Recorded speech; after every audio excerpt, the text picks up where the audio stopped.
Gary. Can you hear me now? Yes, yes. Can you hear me? Yep. My bad. A little technical difficulties. Wait, so numerology isn't haram?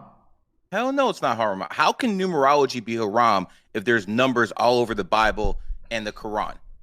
How is that possible? The numbers can be haram, or anything to do with numbers can be haram if they're all over your holy books. Doesn't make any sense. So it's not predicting the future. It's not like witchcraft, black magic to be investigating into stuff. First of all, there's computers who are doing the same thing. Are computers haram? They're doing predicting programming. Vanguard and BlackRock have something called Aladdin, and this does predictive programming to pick stocks. So is that haram? Because there's sure as hell a lot of Saudi money in those places. So I don't think any of this is a haram. Like, they can say what they want, but as long as those numbers are all over the Bible, are all over the Quran, there's nothing haram about it. Now, if you want to make an argument about astrology, I'm all there, because the Bible does say some negative stuff about that. Okay. But in my opinion, the Bible has been written how many times? I mean, let's be real. So how do we know that wasn't just put in there recently? Wait, you're saying the Bible was rewritten how many? A lot of times. Well, how many times was the Quran? How many times was the Quran? Zero. Zero. Zero. Oh. So, mashallah, why don't you become a Muslim? For what reason? Because it's the one book that stayed consistent for 1,400 years. Yes, that is one book who stayed consistent, but what does that matter with consistency? That is the one true monotheistic religion. Let me ask you something. Ask me something. Sneako, I don't drink. I don't eat pork. There's plenty of Muslims out there who say they love Allah, and then they go drink. Plenty of them in Dubai, and then they go eat pork. Plenty of them in Russia, and then they'll go pray to Allah. I don't have to pray to any God, but I will follow its laws because the laws are common sense. Does that make sense to you, my man? But what's wrong with prayer? Well, why would I willingly give away my energy? For what reason? You're not giving away your energy. Prayer makes you stronger. Yes, you are. Yes, prayer, you are. See, angels prayer energizes you. Angels have no free will. They have to do something. We as humans, you, me, everyone watching, we have free will. We can choose not to give our energy. We can acknowledge God as the Almighty. We can say, you know what? I'm not going to say I'm ever going to be a God. I'm not one of those people. I'm not going to be an atheist, not say you don't exist. I will say you're the Almighty. I will follow your laws, but that does not mean I have to submit. Submitting is kind of for women, isn't it? Well, submitting to the one creator is our duty. It has nothing to do with gender. That might be your duty. That ain't mine. My duty is to protect my family. And that's another thing I have a problem with the religious people. How dare you put some God you don't have a real relationship with, one who answers your prayers when he wants to or she wants to, but your family's there 24/7. So any religious person, you pray for your family too. Any religious person for your family. Well, I don't pray to God for my family. I manifest stuff. Manifest. Okay, that's kind of where you talk about femininity. That's a very feminine word to use. A manifestation. You know, if it was feminine, it wouldn't have the word man in it, my friend. Okay, you're cooking. So you were telling me that my 2022 was my tiger year. That was the big year. That was the year I became a millionaire. That's when everything really exploded. I went from broke to a millionaire last year. Let's get down to it, because can you explain that? I don't know if that's wrong to ask you about that stuff, but why did I have a successful year in 2022? Because when you were born, you were imprinted with energy, and based off certain astrology aspects, once every 12 years, that energy becomes supreme again. So basically, you, born 1998, the year of the tiger, came up in 2022, the year of the tiger. I didn't know who you were before then. Neither did a lot of people. But the fact of the matter is, you blew up. Now, if that was just one example, wouldn't mean anything. Your boy, Mr. Beast, born 1998, again, tiger year, he got $1 billion evaluation. But we don't just want the young kids. Let's see some real examples. Tom Cruise, born 1962, the year of the tiger, had the first Top Gun movie come out, 1986, the year of the tiger, and then he came out again, 2022, the year of the tiger. He was the highest paid actor in Hollywood that year. And again, Andrew Tate, born 1986, the year of the tiger, becomes world famous in 2022, the year of the tiger, just like I told him he would. So you know all this just based on our birthdays? You can trace everything that has to do with success can be attributed to the numbers in your birthday? You can attribute everything because, see, Sneako, this is a virtual reality. None of this stuff is real.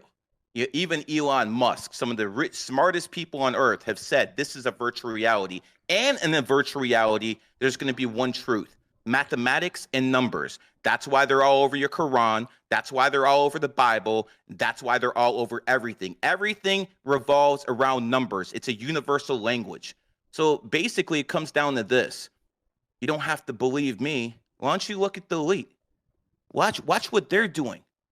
Let me ask you something, Sneako. When does it stop being a coincidence? 9/11 happened on the 11th. Stop me when it begins a coincidence. Stop me. New York City, 11 letters. New York, the 11th State of the Union. The Twin Towers side by side look like an 11. Stop me when it stops being a coincidence. 110 stories on each tower. Shanksville, 11 letters. The Pentagon, 11 letters. The day they attacked Afghanistan in retaliation for 9/11. 10/7/2001. Take out the zeros. 1721. Again, 11. Tell me when it stops being a coincidence, my man. Okay. But what's your credibility? How do we know? A lot of people in the chat are like, this guy's full of shit. How do we know that you know what you're talking about? Have you worked with anybody? Has anybody? Because if you could really predict the future, wouldn't the most successful athletes have hired you? Wouldn't the president? What makes you think they haven't? They have? So hold on. This is what we're going to do. We're going to put all bullshit aside. Go put in Gary the numbers guy, Cavs. Just put that in YouTube. See what comes up. Gary the numbers guy, Cavs. Can you tell me? Yes. Yeah, put it in YouTube and see what comes up. Shouldn't be too difficult. I'm banned on YouTube, so it's a little hard to Gary numbers guy, Cavs. I got you, man. Okay. What, the 7 years ago? What are you doing? You're gonna see. You're gonna see exactly what I made, because I can show you better than I can tell you. Find that video. Okay. When I was on the news in Cleveland, Ohio, and I said the Cleveland Cavaliers will come back from 3-1 down to end the NBA Finals against the Golden State Warriors, and that's exactly what happened. The biggest upset in NBA history, and I called it on the air. See, that's what happens when you're real. You put your reputation on the line for certain things, and bam. You hit that home run. Wait, so what about all the broke people in the chat that are listening right now that are saying I was born in 1998 and I'm still broke? Well, here's the thing. You still got to put in work, man. And, listen, Sneako, you made it when you were young. It took Tate till he was 35. It took other people until they're 47. Some people do it in their, the Tiger year or anyone's year comes once every 12 years. Some people make it at age, 23. Some people make it at age 35. It comes when it comes, but you got to put in the work. But the energy is definitely with you. I'll give you an example for all the UFC fans out there. Okay. John Jones, born 1987, the year of the cat, wins his first UFC title, 2011, a cat year. Then they strip him of the title in 2017, his enemy year, the Rooster. And then we all know what happened this year. 2023, year of the cat, Jonesy got his title back. Astrology at work. Now, people can say that's haram. People can say that's satanic. But here's the fact. Knowledge can never be evil. Only evil people can use knowledge in evil ways. Flat out. Let's keep it real. A car. Is a car evil? Someone's going to take a car this year and run over 10, 15 people. Does that make the car evil? No. No. Exactly. Okay, but then how do you know that has to do with my Tiger? What's the significance of the number 8? Because I was born September 8th, 1998. What does that number 8 mean? We can ask Kanye West what the significance is, because 8's the number of money. Okay. So you just like Kanye. Tell me if I'm wrong. You just like Kanye were broke. Tell me you weren't broke. I was broke. Okay. Was Kanye broke when he was young? He was broke. He was poor. Okay. So see, 8 is the number of money, but see, it goes both ways. Look at the shape of the 8. What goes up goes down. See that? Like an infinity, like an infinity sign, reverse. Exactly, but you turn it this way, okay, and it's thin in the middle. That thin in the middle represents middle class, so you either have it or you don't. Kanye became a billionaire. You got your first milli. You're probably going to have a lot more. So when it comes down to it, people born on the 8th, 17th, like Michael Jordan, they tend to do very, very well financially. Now, there's even one number that's above the number of money, and that's the number of wealth. And guess who has that one? Elon Musk, born on the 28th. Guess who? And by the way, Elon Musk replaced Bill Gates as the richest guy on earth, and Bill Gates is also born on the 28th. I thought Vladimir Putin was the richest guy on earth.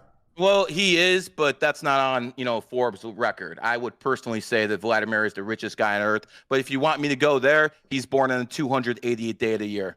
Okay, I got that one covered too. Okay, you had that one locked and covered loaded too. Okay, wait. What about I don't know, Patrick Bet-David? That's a guy who comes to the top of my mind.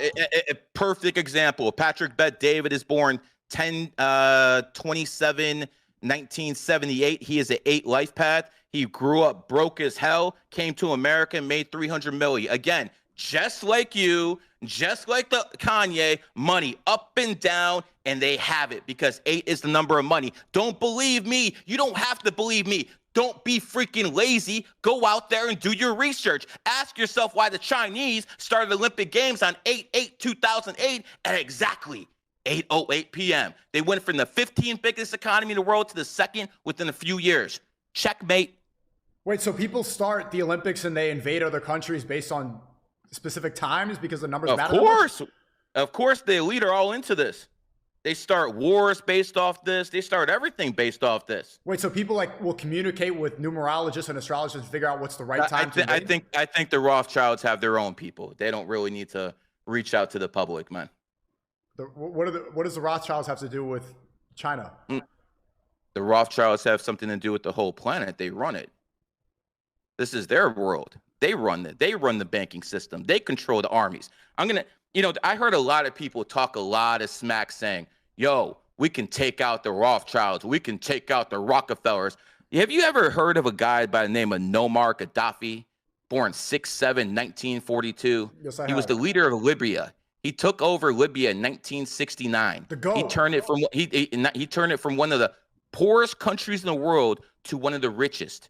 In 2011, he had a standing army of about 50,000 well-trained troops. He had weapons. He had $500 billion at his disposal, and NATO took him out in 9 months. So I ask yourself, what the fuck are you or any of us are going to do about the Rothschilds? Not a damn thing.